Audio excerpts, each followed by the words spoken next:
A paz do Senhor, seja bem-vindo a mais uma aula aqui do EBD em Foco. Meu nome é Herberson e nessa aula eu vou ministrar aqui a lição número 3, que traz como título A Natureza do Ser Humano.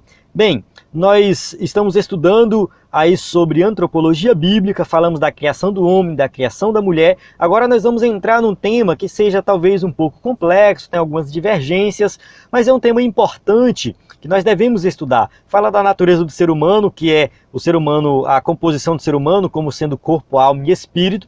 A visão defendida aqui vai ser da tricotomia, é um tema que a gente já estudou recentemente, tem algumas, eu acho que uns 2 trimestres aí atrás a gente estudou sobre isso, a gente falou da questão do corpo, alma e espírito, já foi tratado desse tema, várias vezes a gente volta e fala desse tema, mas estudar esse tema é algo inesgotável, a gente sempre vai ter aí coisas para aprender e novas aplicações para a nossa vida. Então esse tema, apesar de ser um tema assim muito teológico, a gente tem que entender que o objetivo aqui, o objetivo dessa aula é fazer com que nós possamos consagrar a nossa vida por completo a Deus. Consagrar o nosso corpo, a nossa alma e o nosso espírito, o ser humano por completo. Apesar de nós estudarmos a tricotomia e defender a tricotomia, a gente defende também que o ser humano, para ser integral, para ser completo, tem que estar tudo junto. Então, quando ele morre, separa a alma do corpo, no caso a alma e o espírito separa do corpo, mas isso não significa que vai ser eternamente assim. Vai ter a ressurreição e vai juntar tudo de novo. Então, o ser humano ele vai viver por completo. Então, você que defende a tricotomia, você tem que entender isso, que o ser humano ele tem que ser completo para ser um ser humano integral. Tem gente que defende a dicotomia. A dicotomia acredita que só existe corpo e alma, ou corpo e espírito, porque eles entendem que corpo e alma e espírito é uma coisa só. Então quem defende a dicotomia, da mesma forma, respeita quem defende a tricotomia, porque esse tema, se a gente for parar para pensar, ele não tem nenhuma influência na nossa salvação. Se você defender a dicotomia, você não vai para o inferno por causa disso, nem vai ser mais espiritual do que os outros por causa disso. Se você defender a tricotomia da mesma forma, você não vai ser melhor do que os outros por causa disso, e nem pior. Então, tem até o monismo, né, que é um ponto de vista que não defende essa questão da separação de corpo e alma e espírito, entende que é só uma coisa só. Né? Quando a Bíblia fala alma, espírito e corpo, está falando de algo só do ser humano por completo. Então tem vários pontos de vista divergentes um do outro, mas que não tem assim uma influência na salvação, ou que vai trazer divisão na igreja, enfim. Se você for trazer algum debate nesse sentido na EBD da sua igreja, procure ser sábio e dirigir bem o debate para que todos possam aprender uns com os outros. Né? Aqui nessa lição eu vou apresentar a tricotomia, que é o que é defendido na lição, mas eu vou falar também da dicotomia e do monismo. Então vira e mexe eu vou falar um pouquinho, né? Para que nós possamos compreender por completo todas as visões diferentes. Isso aqui eu faço em vários temas, quase toda a aula que eu ministro, eu procuro apresentar os pontos de vista diferentes, aquelas visões, interpretações diferentes daquilo que o escritor da revista defende. Enfim, a gente precisa compreender o que os outros pensam também, o que outros teólogos pensam, juntar tudo e depois a gente define. E eu creio nisso aqui. Às vezes aqui eu me posiciono de forma concordando com o escritor da revista, às vezes eu discordo do escritor da revista, mas isso baseado numa análise, no estudo, em que outros teólogos dizem também. Eu não sou nada, né? Eu sou um servo inútil aqui que estou aprendendo também a palavra, como qualquer um que está assistindo esse vídeo, qualquer professor da EBD aí. Eu sou apenas também um aprendiz, né? A gente está aprendendo aqui uns com os outros. O EBD em Foco tem um conteúdo gratuito, eu vou avançar aqui só para você perceber algo, que quando você entra no site, você vai ter aula em vídeo, aula em áudio, subsídio PDF e conteúdo extra. Tudo que está com a setinha vermelho aí, ó. A setinha vermelho. Esse conteúdo é totalmente gratuito, está liberado no site, não precisa de cadastro, ebdemfoco.com. Você acessa esse conteúdo e você vai ter acesso, vai baixar, vai ter no seu computador, vai imprimir. Conteúdo muito bom mesmo, né? Um conteúdo que, uma parte desse conteúdo é produzido por nós, aula em vídeo, áudio e PDF, e o conteúdo extra é um conteúdo que a gente pega de livros, trechos de livros, de sermões e coloca aí também para lhe ajudar. Comentário da leitura bíblica em classe em PDF, tudo isso gratuito, de fácil acesso. E temos slides em PowerPoint e cursos para quem fizer a assinatura. Entre no site que você vai ver as informações completas aí. O texto áureo diz o seguinte: E o mesmo Deus de paz vos santifica em tudo, e todo o vosso espírito e alma e corpo sejam plenamente conservados e irrepreensíveis para a vinda de nosso Senhor Jesus Cristo. 1 Tessalonicenses 5:23. Verdade prática, nossa tríplice natureza física, mental e espiritual deve ser plenamente consagrada a Deus para que o mundo veja em nosso ser a imagem e a semelhança do Criador. Então aqui a gente já ficou claro, né, a tríplice natureza do ser humano, que vai ser defendido aqui, a questão da tricotomia, corpo, alma e espírito, e vamos ver como que nós possamos fazer com que toda a nossa vida seja consagrada a Deus, possamos viver uma vida de santidade por completo. A leitura bíblica em classe se encontra em Gênesis 1:26-28, 2:7. A gente pula essa leitura para ganhar tempo no vídeo, mas eu suponho que você já fez, já realizou essa leitura. Vamos lá, a nossa introdução. O que diz aqui a nossa introdução? Na aula de hoje estudaremos as partes que constituem a natureza humana. Veremos que o nosso ser, em virtude das partes que compõem, é de tal forma maravilhoso que chega a ser inexplicável. Então a gente vai estudar a constituição do ser humano, a natureza humana, e que é um assunto inesgotável, um assunto que não se chegou ainda num consenso. Os teólogos não conseguem ainda explicar por completo, porque realmente é inexplicável. A própria Bíblia vai dizer isso. Então é uma atividade ousada querer estudar sobre a composição, a natureza do ser humano como um todo. É algo complexo, mas as escrituras deixam algumas pistas, e a gente vai seguir essas pistas baseado nas escrituras para entender aí o ser humano. Além da substância física, que no caso é o corpo, possuímos uma substância imaterial, que no caso é o espírito e a alma. Então aqui o escritor da revista ele foi muito feliz, né? Feliz, não é infeliz, não é feliz em colocar físico e imaterial. Porque muitas vezes, quando vamos estudar esse tema, o professor ou o escritor, ele acaba escrevendo o material e o espiritual. Isso traz uma dicotomia que não existe na vida real, né? Não existe vida material e vida espiritual. É tudo espiritual. Se você olhar como que o judeu vivia no Antigo Testamento, tudo para ele era espiritual. O trabalho é espiritual, a família é espiritual, o dinheiro é espiritual, tudo é espiritual. Então a gente tem que estudar esse tema, com muito cuidado para nós não cairmos nessa dicotomia da vida, né? Separar a vida material de vida espiritual. A gente não pode fazer essa separação. A gente tem que entender que toda a nossa vida é espiritual e deve ser devotada a Deus. Agora, quando estudamos o ser humano, aí a gente vê que o ser humano ele é composto de uma parte física, que é o corpo, e uma parte imaterial, aquilo que não pode ser visto, que não é material como o corpo, que no caso é o espírito e a alma. O objetivo desta lição não é apenas explorar a natureza humana, mas levar você a consagrar inteiramente o seu corpo, a sua alma, o seu espírito ao Criador e mantenedor de todas as coisas. Então o objetivo aqui é levar cada um de nós a termos uma experiência maior com Deus, consagrar a nossa vida a Deus de forma plena. Tópico 1. A complexidade do ser humano. A natureza de Deus. Jesus afirmou que Deus é espírito. Jesus falou, né? Deus é espírito e é necessário que os seus adoradores o adorem em espírito e em verdade. João 4:24, Jesus conversando ali com a mulher samaritana, ela preocupada sobre essa questão da adoração, como que adorava a Deus. Jesus veio explicar ali para ela algo complexo, mas ao mesmo tempo simples, né? Porque ele fala assim, olha, não te preocupe com relação à adoração. Entenda uma coisa, Deus é espírito. Então aqui Jesus faz uma declaração sobre a natureza divina. Deus ele não é material, ele não tem um corpo físico, como afirmam algumas religiões por aí. No caso, o mormonismo, por exemplo, afirma que Deus possui um corpo físico. É algo totalmente contrário às Escrituras, porque a Bíblia não ensina isso.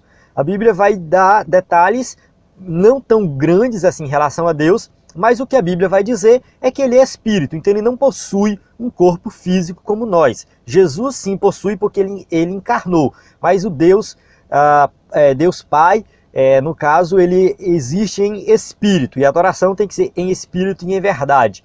Isso significa que para existir, o Senhor não necessita, como nós, de uma natureza composta de corpo, alma e espírito como nós temos.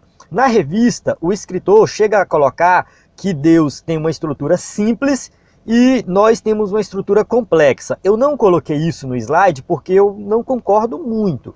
Apesar de Deus ser espírito, Deus não significa que ele seja simples, que ele tenha, que seja fácil de entender Deus, que a natureza divina seja simples de ser entendida. Eu não concordei muito com essa fala do escritor, quando ele diz, tanto na revista quanto no livro de apoio, que Deus é simples, o ser humano é complexo. Eu acho que não. O ser humano, apesar de ser composto de corpo, alma e espírito, mas o ser humano também é uma unidade. Ele só é ser humano se ele for corpo, alma e espírito. Se ele não for tudo junto, ele deixa de ser ser humano, ele é incompleto. Eu não sei que ele deixa de ser ser humano, mas ele deixa de ser completo. O ser humano integral é corpo, alma e espírito. A gente vai falar de morte, vai falar de ressurreição daqui a pouco, mas é justamente nesse sentido. E Deus, ele tem uma complexidade muito grande que a nossa mente não consegue compreender. Então eu discordo um pouco de dizer que Deus é simples. Mas enfim, continuando aqui, o Todo-Poderoso define a si mesmo como aquele que simplesmente é: eu sou o que sou. Então ele coloca, Êxodo 3,14, eu sou o que sou. Moisés, eu sou o que sou, ponto final. Então Deus se posiciona como aquele que é, que sempre foi, que sempre existiu, ele não foi criado, ele é diferente, ele tem uma natureza diferenciada. Então Deus, ele é a realidade última, sei lá, algo que a gente nunca vai conseguir compreender. Eu creio que nem mesmo na eternidade nós iremos compreender Deus por completo. Não tem como compreender Deus. Esse eu sou o que sou não é algo vago, mas é algo completo, complexo, e dizendo que ele sempre foi e sempre será. Ele existe por si mesmo, pois da mesma forma como o Pai tem vida em si mesmo, ele concedeu ao Filho ter vida em si mesmo. João 5,26. Então Deus não foi criado, a vida de Deus não depende de outra coisa, ele não depende do ser humano, ele não depende da criação, ele existe por si mesmo. Então aqui a gente quebra mais uma doutrina que existe no mundo por aí do panteísmo, que Deus é a natureza é Deus, como se Deus dependesse da criação. Deus não depende da criação, ele criou tudo, mas ele existe fora da criação. E se ele não tivesse criado nada, ele continuaria existindo. Isso é muito importante. 1.2. A natureza dos anjos. Seres criados e finitos, os anjos possuem igualmente apenas uma natureza. Aqui o escritor da revista colocou essa palavra finito. Eu não entendi o que ele quis dizer com isso. Finito é aquilo que pode se acabar, que pode morrer. E a Bíblia não diz que os anjos são finitos. Diz que eles são criados, mas que eles são... Eu acho que faltou aqui, talvez, unir, infinitos, porque eles vão viver para sempre. Os anjos foram feitos para viver para sempre, para viver eternamente. Então não tem nenhuma passagem bíblica que diz que os anjos podem ser destruídos. Não sei, até mesmo porque Deus pode também, pode tudo, mas a Bíblia não diz isso. Então eles foram criados e vão viver para sempre, mas eles possuem somente uma natureza, são descritos como espírito. Os anjos não são, todos eles, espíritos, ministradores enviados para servir aqueles que hão de herdar a salvação? Hebreus 1,14. Então aqui, nesse versículo, apesar dele ter uma riqueza de detalhes, a gente vai prestar atenção só nessa palavra, espíritos. Então fica claro aqui que os anjos também são seres espirituais. E diferentemente de nós, não se reproduzem através do sexo. Então Jesus dá um detalhe aqui lá no Evangelho de Lucas 20, 34 a 36, bem interessante. Ele fala assim, os filhos desta era casam-se e são dados em casamento, mas os que forem considerados dignos de tomar parte na era que há de vir e na ressurreição dos mortos, não se casarão, nem serão dados em casamento, e não podem mais morrer, pois são como os anjos, são filhos de Deus, visto que são filhos da ressurreição. Então fica bem claro aqui duas coisas que a gente está falando sobre anjos. Primeiro, que eles não se reproduzem. Então, alguns interpretam que o fato de dados em casamento não tem nada a ver com reprodução, mas eu entendo aqui pelo contexto que quando fala que não são dados em casamento, não se casarão, é nesse sentido de que os anjos realmente não têm necessidade de se reproduzir. Não tem relação sexual, é o que dá a entender aqui nesse texto. No caso, o casamento ali, no contexto, pelo que eu entendi, lendo essa passagem, é Jesus falando da questão da relação sexual, de procriação e tudo mais. Isso não vai acontecer no céu. Então fala que são como os anjos. E da mesma forma não podem mais morrer. Então se fala que na vida que há de vir nós não poderemos morrer, significa que os anjos, seremos como os anjos, também não podem morrer. Então os seres angelicais vão viver também eternamente, assim como nós. A natureza dos homens. Agora vamos falar do ser humano. Já os seres humanos possuem uma natureza que pode ser descrita como dupla, que no caso uma física, que é o corpo, e uma espiritual, que é a alma e o espírito. É que o próprio Deus de paz os santifique inteiramente, que todo o espírito, alma e corpo de vocês sejam conservados irrepreensível na vinda de nosso Senhor Jesus Cristo. 1 Tessalonicenses 5:23. Esse versículo é o único versículo da Bíblia que fala de corpo, alma e espírito. Coloca os três juntos. Então, aqui ele é um versículo que ele é usado por aqueles que defendem a tricotomia, que o ser humano é composto de três partes. E aí tem um grande debate entre aqueles que defendem a tricotomia e os que defendem a dicotomia. A dicotomia acredita que o ser humano só tem corpo e alma, ou só corpo e espírito, porque eles entendem que a alma e o espírito é uma coisa só. A gente vai ver aqui nessa aula que nós, no caso, a Assembleia de Deus, eu acredito que a maioria dos teólogos assembleianos vão defender essa ideia de que o ser humano ele tem corpo, alma e espírito, apesar de que a alma e o espírito não se separam. Então a gente vai seguir essa linha de raciocínio, mas uma hora ou outra eu vou apresentando outros pontos de vistas aqui. Quem defende a dicotomia ou o monismo são aqueles que defendem que o ser humano é um só. Então, quando a Bíblia fala de alma, de espírito ou de corpo, está falando de uma coisa só. Então, quando fala assim, a alma que pecar, essa morrerá, está falando o quê? Do ser humano como um todo. A palavra alma é usada para o ser humano. Então, segundo eles, não tem separação de corpo, alma e espírito. Os adventistas, por exemplo, defendem essa ideia. Do ponto de vista dos adventistas, quando alguém morre, não tem alma saindo do corpo. Simplesmente morreu. E no final Deus ressuscita aquele que é salvo e os ímpios serão aniquilados. Esse é o ponto de vista adventista. Então para eles não tem essa separação. Então esse é o monismo. Então eles pegam esse versículo, interpretam esse versículo aqui no sentido de aqui estar falando do ser humano de forma integral. Não que ele é separado em corpo, alma e espírito. Então tem esse debate. Então a gente vai lendo, vai falando aqui e vai tocando em um e outro tema. Então você vai analisando aí também para tirar sua própria conclusão. O texto vai falar assim, para vivermos neste mundo, necessitamos de nossa natureza completa. Então a gente precisa de corpo, alma e espírito. O ser humano, apesar de nós estudarmos, fazermos essa distinção, separar corpo, alma e espírito, estudar separado, a gente tem que entender que o ser humano, por completo, ele é essa composição, né, de corpo, alma e espírito. Não pode separar. Se separar, precisa juntar de novo. Então a gente vai falar de ressurreição mais na frente. Se uma apartar-se da outra, morremos. O texto de Reis fala da ressurreição de um menino e o texto dá a entender sobre uma separação do corpo da alma. O texto vai falar assim, ó, e estendendo-se 3 vezes sobre o menino, clamou ao Senhor e disse, ó Senhor, meu Deus, rogo-te que faças a alma deste menino tornar a entrar nele. O Senhor atendeu a voz de Elias, e a alma do menino tornou a entrar nele e reviveu. Então aqui esse texto de 1 Reis 17, 21 e 22, fala da alma. Algumas traduções colocam vida, a vida do menino voltou a ele. Então fica um certo debate daqueles que acreditam na existência da alma que pode separar do corpo e aqueles que não acreditam. No caso, os adventistas, eles não acreditam que tem uma alma que separa do corpo. Então quando eles falam, quando eles leem essa passagem, eles simplesmente traduzem aqui como, pegam a tradução como vida, que a vida volta para o menino, né? Mas o texto deixa essa ambiguidade. A gente pode entender também como uma alma, como algo que saiu do menino e depois teve que retornar para ele, para que ele pudesse ter vida. Então o texto sempre vai ter essa ambiguidade no texto bíblico, que é uma coisa que, eu vou falar a verdade, ninguém consegue resolver esse problema.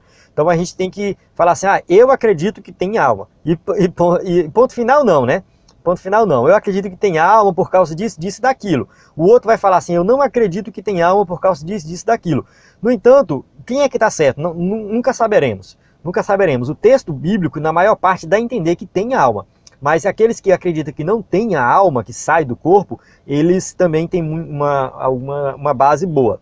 Continuando, tópico 2 fala assim, as características do corpo humano. Então a gente vai estudar um por um aqui. Corpo, alma e espírito, cada um em um tópico. Materialidade.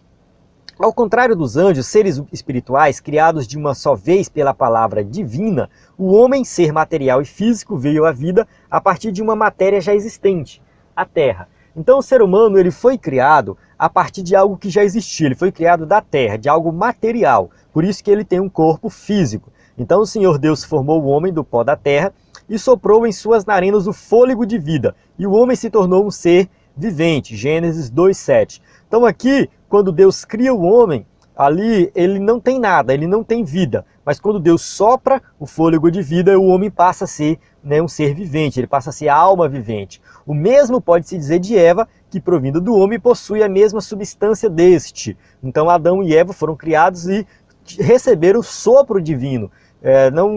O texto não vai dizer que Eva recebeu, mas com certeza sim, Deus criou Eva e soprou nela também o fôlego de vida.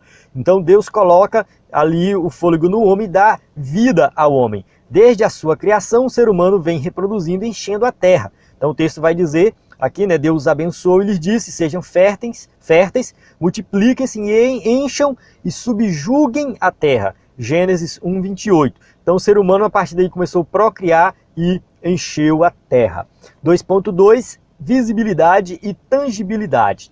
Envolto num corpo material, o ser humano pode ser visto e tocado. É isso que possibilita nós vermos uns aos outros e tocar um ao outro. Isso porque temos um corpo físico, material. Aliás, a visibilidade e a tangibilidade foram as provas que o Senhor Jesus apresentou a Tomé como evidência de sua ressurreição física. Tomé duvidou, Jesus chega e fala, olha aqui Tomé, coloque o seu dedo aqui, veja as minhas mãos, estenda a mão e coloque do meu lado, pare de duvidar e creia. Então aqui, João 20:27 vai deixar claro que Jesus, quando ele ressuscitou, ele teve um corpo físico, um corpo glorioso, um corpo diferente, um corpo com algumas características diferentes, mas era um corpo físico. Então aqui fica claro que quando nós ressuscitarmos também no último dia, nós teremos aí um corpo físico, um corpo glorioso, um corpo muito melhor do que esse corpo velho aqui que envelhece, que adoece, mas nós teremos um corpo glorioso, mas será um corpo físico. Mortalidade.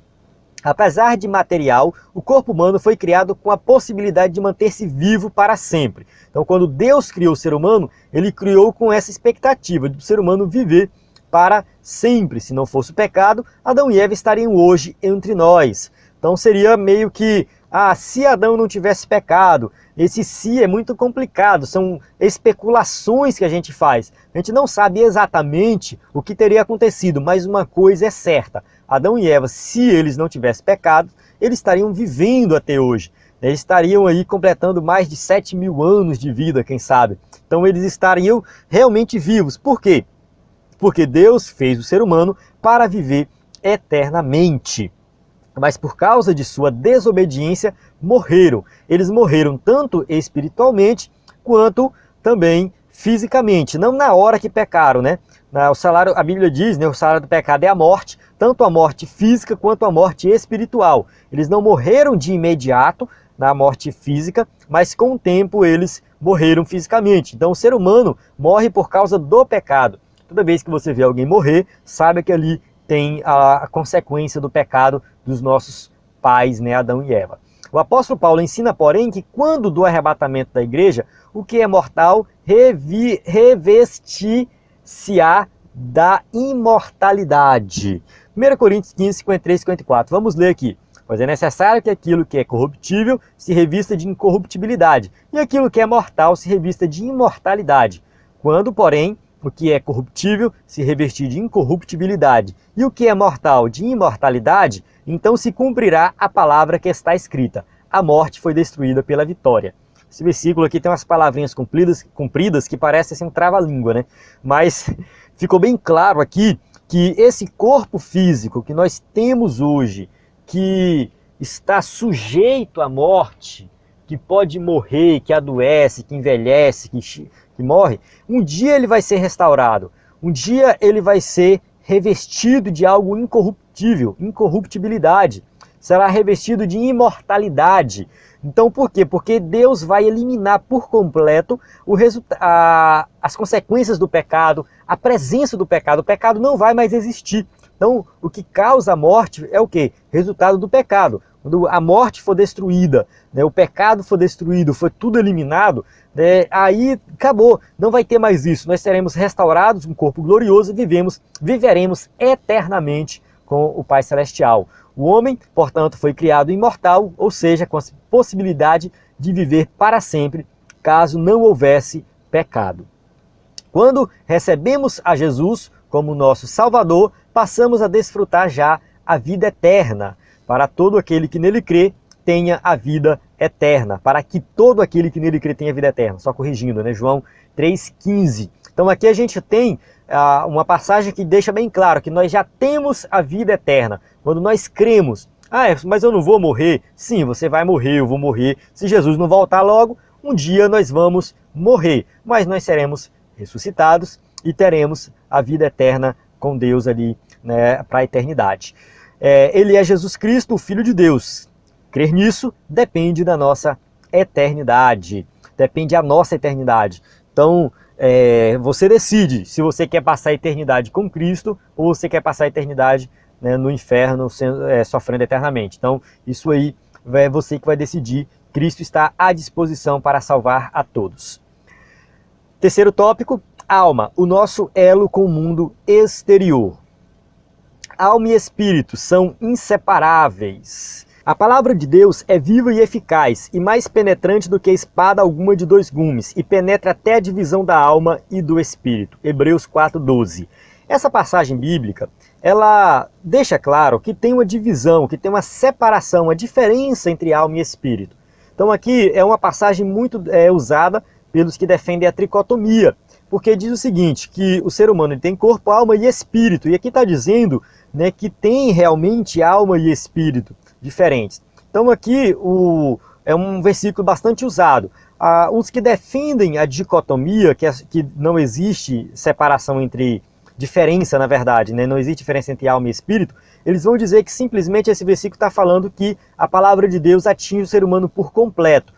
Alma e espírito aqui não está falando que são duas coisas diferentes, mas está uma coisa só, mas que é usado para mostrar que é o ser humano por completo. Então, assim, apesar de ter essa confusão desses dois pontos de vista aí, a gente tem que entender que essas duas visões, essas duas interpretações, elas têm base bíblica.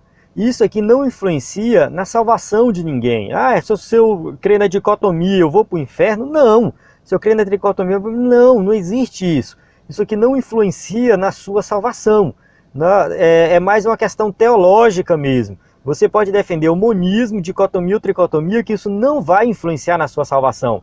Mais uma questão de você entender a questão de que Deus, apesar de registrar na sua escritura e na Bíblia passagens que falam da distinção, da diferença de corpo, alma e espírito, o ser humano ele tem que ser integral, ele tem que ser o conjunto, e você tem que consagrar sua vida por completo a Deus. Essa é a ideia.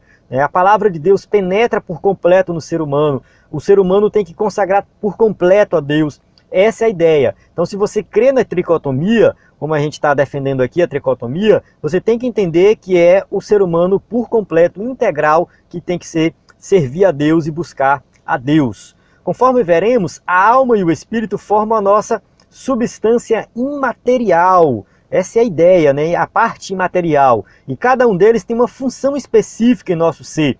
Então, o que a maioria dos teólogos que defendem a tricotomia vão dizer é o seguinte, é que o corpo tem a ver com a consciência do mundo, a alma, a vontade e as emoções, e o espírito, a consciência de Deus. Então cada um vai ter uma função. E aí vamos falar um pouco mais aqui da alma, né? A alma é a janela para o mundo exterior. Através da alma o ser humano se expressa e tem acesso ao mundo que o cerca. Então é através da alma que ele tem suas emoções, traz suas relações. Para que isso seja possível, a alma serve-se dos órgãos sensitivos. Os olhos são a candeia do corpo. Quando seus olhos forem bons, igualmente todo o seu corpo estará cheio de luz. Mas quando forem maus, igualmente o seu corpo estará cheio de trevas, Lucas 11:34. Então a alma ela vai usar os órgãos sensitivos, né, para se alimentar também, né, para enxergar o mundo. E por intermédio destes, no caso os olhos, o homem carnal deixa-se atrair pelas concupiscências da carne e dos olhos.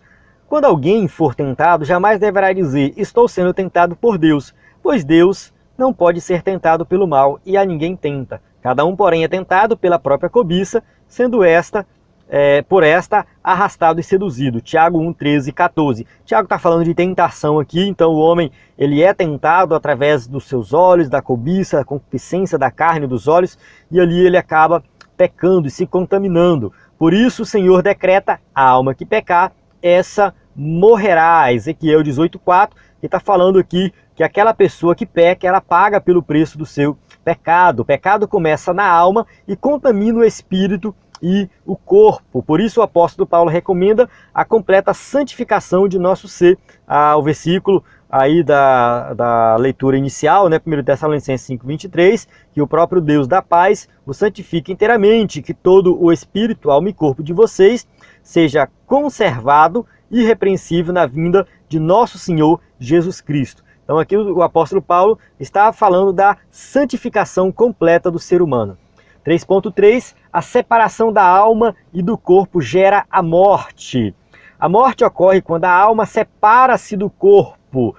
É o que nos mostra a narrativa da morte de Raquel, a esposa amada de Jacó. Ao sair-lhe a alma, porque morreu, deu-lhe o nome de Benoni, mas seu pai lhe chamou Benjamim, Gênesis 35:18. Então aqui quando narra a morte de Raquel, o texto diz que a alma saiu dela. Algumas pessoas vão dizer aqui que não é a alma, né? Como eu falei anteriormente, os adventistas não acreditam na alma, que o corpo tem uma alma, que a alma sai e vai para o paraíso. Eles não interpretam dessa forma. Mas o texto diz que saiu alguma coisa, saiu a alma, saiu a vida. Mas o que é a vida, né? Será o que está dando a vida, o que está sustentando o corpo? Quando você olha para um corpo, não tem nada ali. Né? Quem já foi no velório sabe disso. Você olha para um corpo, está lá. Né? Está lá aquele corpo sem nada, sem vida, sem o que tinha ali que saiu e deixou aquele corpo sem nada. Então a morte é um mistério para nós. Né?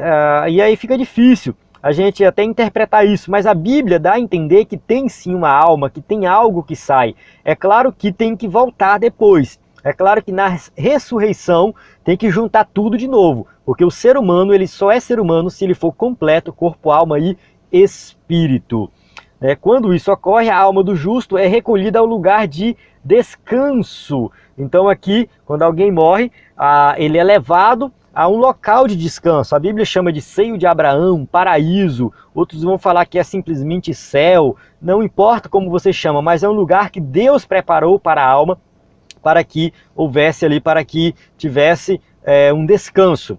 E apesar de muitos discordarem, a Bíblia dá muito a entender isso. Quando Jesus está com aquele ladrão na cruz ali, ele fala: hoje, na verdade, te digo, hoje estarás comigo no paraíso. A parábola do rico e do Lázaro também dá a entender essa questão do paraíso, lá chama seio de Abraão. Dentre outras passagens bíblicas que vão falar da questão da alma, a gente já falou do menino que Elias ressuscitou, da morte de Raquel, e enfim, várias passagens bíblicas vão falar dessa questão da alma. Ao passo que os ímpios é aprisionado no inferno. Então a gente também usa a palavra inferno, mas pode ser Hades, Sheol, mas de certa forma é um local de sofrimento para aqueles que não creem em Jesus como Salvador, para aqueles que praticaram a maldade, praticaram o pecado e estão pagando hoje o preço pelo pecado. Então aqui o texto de Lucas 16, de 20 a 31, vai falar da parábola do rico e do Lázaro. Então, apesar de alguns dizerem que simplesmente é uma parábola, mas parece que ela é diferente das outras parábolas e traz um elemento de realidade ali, de julgamento, de juízo. Então, a gente entende aqui, usando essa passagem de Lucas, que sim, quando o homem morre, tem uma alma que sai, ou vai para um lugar de descanso, ou vai para um lugar de juízo. Observe, pois, que a alma, juntamente com o espírito, permanece consciente até a ressurreição do corpo.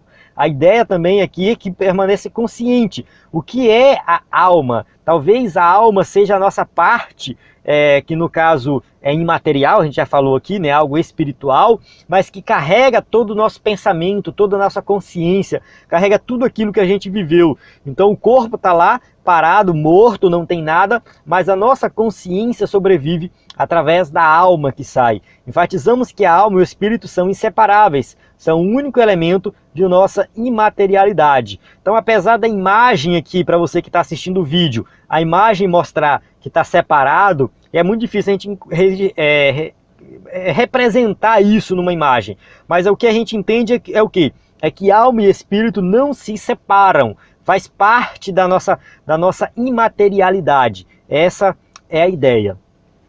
Quarto tópico, o espírito e o nosso contato com Deus. O que é o espírito? Em termos simples, o espírito compõe juntamente com a alma a parte imaterial do ser humano. Só reforçando, espírito e alma, parte imaterial do ser humano, não se separam, né? Então eles não podem se separar, a gente já falou isso, e somente a palavra de Deus, como já vimos também anteriormente, é capaz de alcançar a divisão entre ambos. Em virtude de suas faculdades, o espírito humano atua como a sede de nossas afeições espirituais. Não me permites fechar os olhos, tão inquieto estou, não consigo falar. Fico a pensar como nos dias em que se foram, nos anos muito passados. De noite recordo das minhas canções, o meu coração medita e o meu espírito pergunta. Então aqui o texto vai continuar, você pode ler o Salmo 77 completo aí, mas o salmista vai falar aqui que o espírito dele desfalece. Depois ele vai falar o seguinte, o meu espírito pergunta. Então aqui da parte espiritual, aquilo que liga com Deus, aquilo que busca Deus. E é justamente aqui que a gente entra no 4.2, o elo entre o nosso corpo e Deus. Isso é o espírito, é por meio de nosso espírito que nos comunicamos com Deus. No dia do Senhor, achei-me no espírito e ouvi por trás de mim uma voz forte, como de trombeta. Apocalipse 1:10. Não foi em espírito, portanto, que João recebeu a revelação do Apocalipse. Então João se comunica com Deus através do Espírito, ele sente a presença de Deus através do Espírito. Então é através do Espírito que João vai se comunicar com Deus. Então é através do nosso Espírito que nós nos comunicamos com Deus. Paulo, no serviço missionário, estava no Espírito, em comunhão com Deus e com os irmãos. Quando vocês estiverem reunidos em nome de nosso Senhor Jesus, estando eu com vocês em Espírito, estando presente também o poder de nosso Senhor Jesus Cristo. Primeira carta aos Coríntios 5:4. Então aqui a gente observa que Paulo não estava lá presente, o Espírito de Paulo não estava lá presente, mas Paulo está querendo dizer o seguinte, que quando vocês estiverem lá reunidos, eu estarei aqui longe, mas ligado com vocês. Eu estou ligado em espírito com vocês, eu estou aqui pensando em vocês, eu estou aqui conectado com Deus também da mesma forma que vocês. Então Paulo aqui vai falar dessa questão do espírito relacionado à comunicação com Deus. Por isso o Senhor decreta, a alma que pecar, essa morrerá. O pecado começa na alma e contamina o espírito e o corpo. Então o pecado ele contamina o ser humano por completo. Por isso Paulo recomenda a santificação completa, né? Que o próprio Deus da paz o santifique inteiramente, que o nosso espírito, alma e corpo de vocês sejam conservados irrepreensíveis na vinda de nosso Senhor Jesus Cristo. 1 Tessalonicenses 5:23, é a terceira vez que a gente lê esse versículo. Mas por quê? Porque deve ficar claro na nossa mente que todo o nosso corpo, alma e espírito, ser humano por completo, nós por completo, dedicados por completo a Deus, conservados e irrepreensíveis, vivendo em santidade até a volta de Jesus. 4.3, a sede de nossa comunhão com Deus. Através de nosso espírito, temos a experiência e encontros com Deus. O meu espírito se desanima, o meu coração está em pânico. Salmos 143:4. O Salmo 143:7 fala: apressa-te em responder-me, Senhor, o meu espírito se abate. Não escondas de mim o teu rosto, ou serei como os que descem a cova. Então aqui o salmista vai colocar aqui a questão do seu espírito. A gente já leu aqui esse Salmo 143 anteriormente, reforçando aqui também essa questão do espírito estar conectado com Deus. Eis a experiência do profeta: a minha alma suspira por ti durante a noite, logo cedo o meu espírito por ti anseia, pois quando se vêem na terra as tuas ordenanças, os habitantes do mundo aprendem justiça. Isaías 26, 9. Então aqui o profeta vai colocar aqui que a sua alma suspira, né, e que o seu espírito anseia. Então aqui está falando da alma e do espírito, né? Alguns vão dizer que é simplesmente uma questão de paralelismo que eles usavam na escrita, pode ser também, mas pode ser também ele colocando aqui que tanto a alma quanto o espírito está buscando a Deus, suspira por Deus, anseia por Deus. Então aqui fica bem claro também que o ser humano ele tem que se conectar com Deus, e isso acontece através do espírito. Portanto, a verdadeira alegria divina manifesta-se em primeiro lugar em nosso espírito, pois é neste que todo o nosso ser consagra-se ao serviço divino. Então fica bem claro aqui também que o ser humano ele tem que se conectar com Deus e buscar Deus através do Espírito, que é ali que vem a verdadeira alegria. A alegria está na presença de Deus. O nosso espírito tanto fala em mistério quanto ora. Então aqui mais essa questão do espírito estar conectado com Deus, falando em mistério. Então ali buscando a Deus, está próximo de Deus. Então o ser humano ele busca a Deus, e o que conecta com Deus, a janela que abre do ser humano para conectar-se com Deus, é o seu espírito. O espírito também pode abrigar o orgulho e a soberba. O orgulho vem antes da destruição, o espírito altivo antes da queda. Provérbios 16, 18. Por isso, quando o ímpio falece, o seu espírito e também a alma, porquanto ambos são inseparáveis, é aprisionado até o julgamento final. Então aqui o ímpio também vai ressuscitar. O ímpio ele vai ressuscitar, mas para a condenação eterna, porque o ser humano ele é integral, corpo e alma e espírito tem que estar tudo junto para ele ser um ser humano completo, pleno, integral, e ele vai ser julgado também de forma integral. Todos os ímpios serão julgados, irão ressuscitar e serão julgados e condenados para a eternidade. Chegamos na nossa conclusão: o homem é um ser tanto físico quanto espiritual. Por essa razão, Deus requer nossa completa e uniforme santificação. Temos que ser santos no corpo, na alma e no espírito. Jesus morreu e ressuscitou, a fim de que sejamos santos em todo o nosso ser. E quando do arrebatamento da igreja, apesar de nossas limitações, o Senhor nos revestirá da imortalidade e da incorruptibilidade. Busquemos a santificação. Todo o nosso ser pertence a Deus. Somos o templo do Espírito Santo. Aleluia! Então aqui a gente estuda o ser humano de forma tricotômica, corpo, alma e espírito, mas a gente tem que entender que tudo isso tem que ser santificado a Deus, que o ser humano ele é integral, ele tem que viver de forma plena a Deus, consagrando tudo a Deus, e evitar fazer qualquer tipo de separação de vida material e vida espiritual. Evitar esse tipo de separação, entender que tudo é espiritual, que o nosso corpo também tem que ser dedicado a Deus e santificação.